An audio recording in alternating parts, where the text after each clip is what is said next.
Morning, the factory remains cordoned off, UV, outside the factory where the plane crashed into. As far as we understand, the incident took place at around 4 p.m.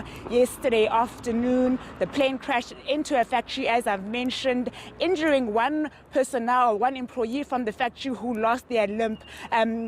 Emergency services saying that this is one of the worst incidents that has happened around this area. We know that they stayed 30 minutes after making sure that the rescue operation is completed, that all the patients that are inside that plane were taken to hospital. We know that their injuries range from minor to critical.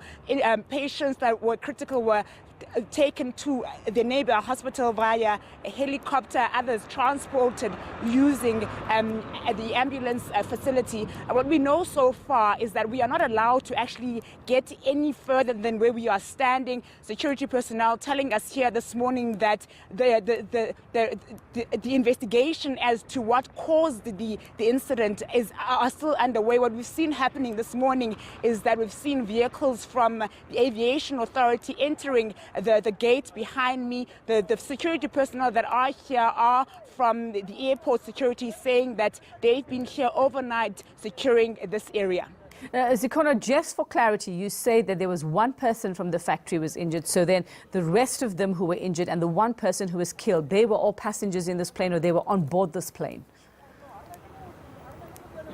Certainly, 18 of those passengers that were injured were inside the plane. One from the factory lost their limb, and the one that is deceased was also a passenger of the plane. We actually don't have much clarity as to what caused the incident. What we know is that emergency services saying yesterday that it seemed that the plane experienced technical problems prior to taking off, because that the accident actually happened two kilometers away from where the plane was taking off. So certainly we're waiting for more clarity as to what actually caused the accident. We're hoping to get more details around that later on this morning. What I do know, though, as I've mentioned, is that investigations have been going on throughout the night. Security personnel outside here are saying that we can't go much further than here because of the fact that the investigation continues. Zikhona, do we have any details as to what this flight was meant for? I mean, where were they going? Who were the people who were on board? Just looking at some stories this morning also, I've read that this was a vintage plane, that it was built in the 1950s. So do we know what the purpose of this flight actually was?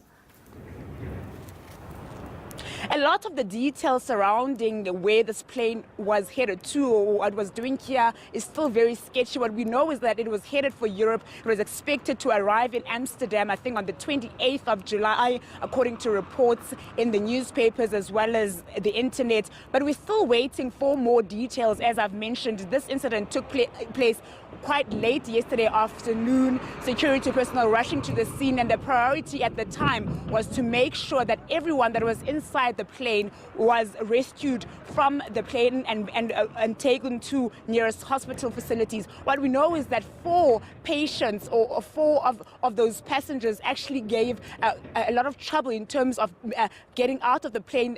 The emergency services saying yesterday that they were struggling to get 4 of those passengers out of that plane. So certainly it was a very big incident that happened here. The Tshwane emergency services saying one of the biggest they've seen in this area since one of the emergency services since they've been working in this area. This is one of the biggest accidents that they've seen taking place here. So we're waiting for more details, and I presume that as this day progresses, we'll get more details about the plane itself, about the passengers. We know that majority of them, if not all of them, were actually foreign nationals from Russia, what I've read, as well as Australia. So certainly we're waiting for more details surrounding the passengers themselves, as well as details surrounding the plane, where it was headed to, what it was doing in South Africa, and hopefully as the day progresses we'll get more of those details. And Zikhona, I'm not sure if you'll have this information this early, but do we know if this has affected operations at Vonderboom Airport at all this morning?